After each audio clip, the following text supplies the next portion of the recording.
So, I finished playing Telltale's The Wolf Among Us and have developed an opinion on the game and would like to reflect on it now. Now, the game succeeds at being an interactive storytelling game, and it does storytelling very well because it utilizes multiple aspects of the game to help tell the story and it combines it together in a way that creates an immersive world that, presented to the players, is actually fun and enjoyable, and you can actually follow the story very well, and it works.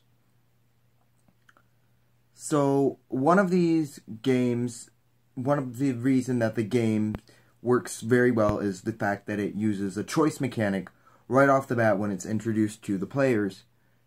And at first, I was really hesitant about choice mechanics, because I'm used to playing games, personally, where choice isn't a part of the game. It's just, you do what the game tells you to do, you follow the storyline, and you do what the game tells you to do. It's very straightforward, very programmed, and that's just how the game goes along. And so, it was really weird to be playing a game where your choices actually deeply affect the story and what occurs in it. And it's just, with most games, you just play it, you just do what it does, no harm, no foul, whatever you do doesn't really affect the game. The game story is going to stay the same for the most part. But with this being able to, the choice mechanic actually changing the game story as you were going along, and actually was able to made it more interesting. It made me care more about what I was doing, and actually drew me into the world of Fabletown, which is the world that these creators have developed and have actually made me care about because of this choice mechanic.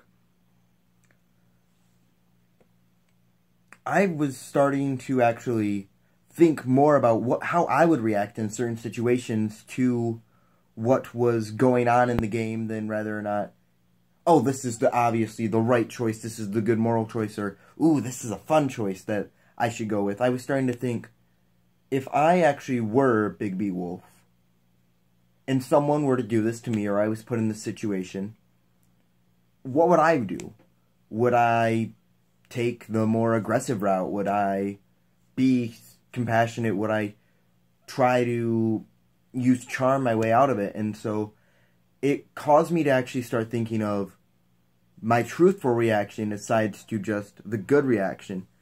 And it actually made me really think that the game was actually very interactive, and it was really interactive because my choices were starting to it was actually me interacting with the game in a way that for a while I didn't notice until I got to about episode 3, which was, I was like, I'm not even playing the game as Bigby.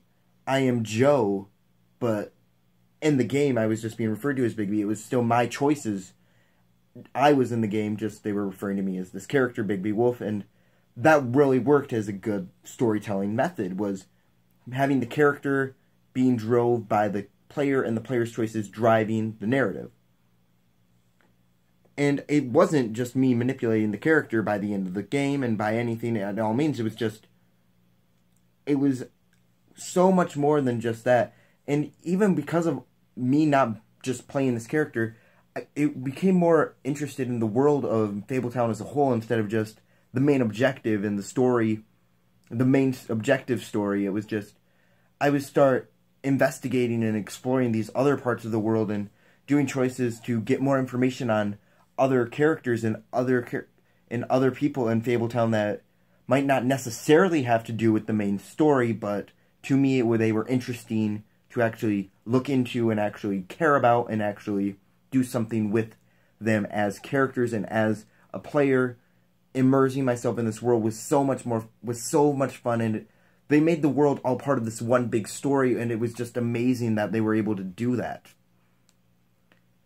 And actually, this game works so well. It was the first game I've ever completed without having to shut down my computer, shut down my system or anything, and walk away from it. It made me want to keep playing the game. It made me invested in the story. It made me want to know what was going on, because I was just like, well, my decision, how is that going to affect the story? And if it would end a chapter, I'd just be like, well, I need to know how this decision is affecting the story. I need to know how the story is being affected where the story is going at with this. And with other games, it was just like, oh, I did something. That's it. But with this game, it makes you feel so much for the story as a whole and just the world as a whole that it makes you want to play it, and it makes you enjoy the experience so much more. But it wasn't just the choice mechanic of the aspect of the game that really helped draw me into it and really helped fuel the story and make me enjoy the game and made a good storytelling medium. The fact is, the combat system in the game itself isn't just a typical hack and slash or turn-based. It's quick time and it's real-time based, and your reaction speed in-game actually affects how the fight's going and if you win or lose a fight or how it's going. Because there are times where if you miss the simple timing, you get hit and it slows you down in a fight and you end up on the losing disadvantage of a fight.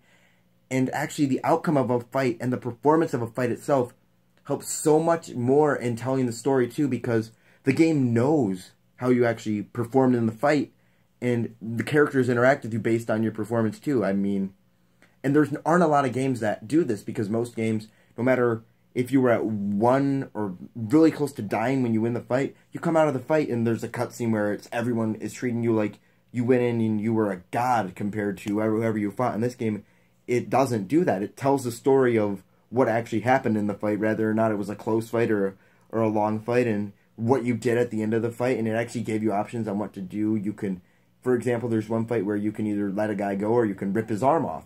And based on if you let him go or ripping his arm off, that's how people are going to react to you at the end of the fight. Instead of, oh, the end of the fight is this one way and people react on this way. You get to choose how you would react in that fight situation, instead of just typical, this is what's going on.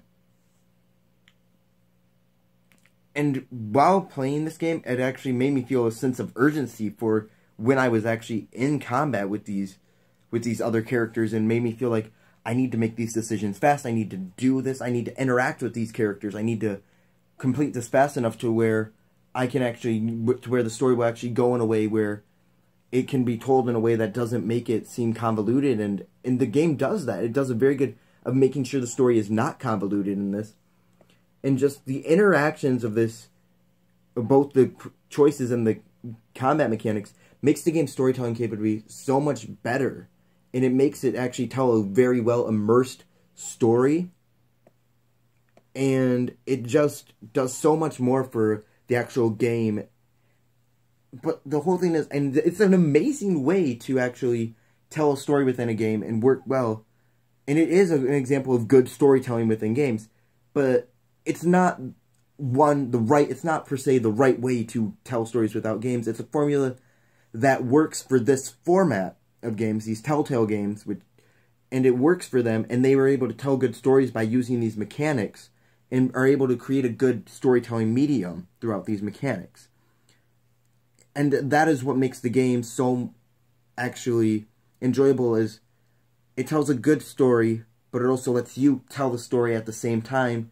And that's what makes it a good story, is because your choices are affecting the story in a way to where you're making the story at the same time that the story is being told to you. And that cool and unique aspect of the game is what truly makes the game actually a good storytelling medium.